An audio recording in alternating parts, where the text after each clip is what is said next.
Сәлеметсіздер ме, құрметті оқырмандар. Биыл археолог, тарих ғылымдарының докторы Ақышев Кемел Ақышұлының туғанына 100 жыл толуына орай сіздердің назарларыңызға көрнекті археолог атты кітап көрмесін ұсынамыз. Кемел Ақышев 1924 жылы 23 мамырда Павлодар облысының Баянауыл ауданында дүниеге келген. Болашақ археолог ерте жасында ата-анасынан айырылып, жастайынан жетім қалды. Кемел Ақышевтың балалық шағы дәл ұжымдастыру науқанына тап келді. Ал жастық кезі Ұлы Отан соғысымен қатар өтті. Тарихтың ең ауыр кезеңдерін бастан өткерген Ақышев рухани тұрғыдан шыңдалып өседі. Ол өмір сүруге, оқуға құштар болды. Соның арқасында биік белестерді бағындыра алды. Есімі тарихта қалды. 1969 жылы Есік қорғанынан алғаш алтын адам табылғанда әлем назары Қазақстанға ауды. Міне, сол Есік өзенінің сол жақ жағалауындағы темір дәуірінен сақталған Сақ обасынан табылған алтын киімді Сақ жауынгерінің мүрдесін белгілі археолог Кемел Ақышев тапқан еді. Ұлттық тарихымызды ғана емес, дүниежүзілік тарихты да байытқан қазба жұмыстарын Кемел Ақышев жүргізген деп мақтанышпен айта аламыз.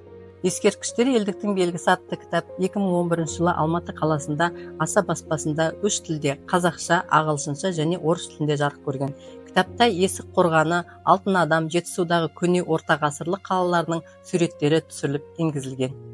Отырар 13-15 ғасыр атты кітапта автор Ақышев өзінің қазба жұмыстары кезінде кездескен қазба байлықтар туралы, металды қалай пайдаланғаны және құрылыс туралы, Отырар қаласында мешіттер, көптеген ғимараттар қалай салынғаны жөнінде жазған. Бұл кітап 1987 жылы Алматы қаласында Наука баспасында жарық көрген. Кітап орыс тілінде жазылған.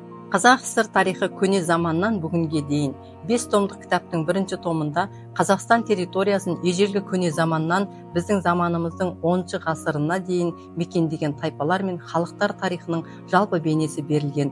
Бұл кітапта археолог Кемел Ақышев Қазақстан бойынша зерттеу жұмысында табылған қазба байлықтары, қола дәуірінің керамикадан жасалған ыдыстары, бояған қыш ыдыстары, әшекей бұйымдар жайлы жазып, олардың суреттерін осы кітапқа енгізген. Кітап 1980 жылы Алматы қаласында ғылым баспасында жарық көрген.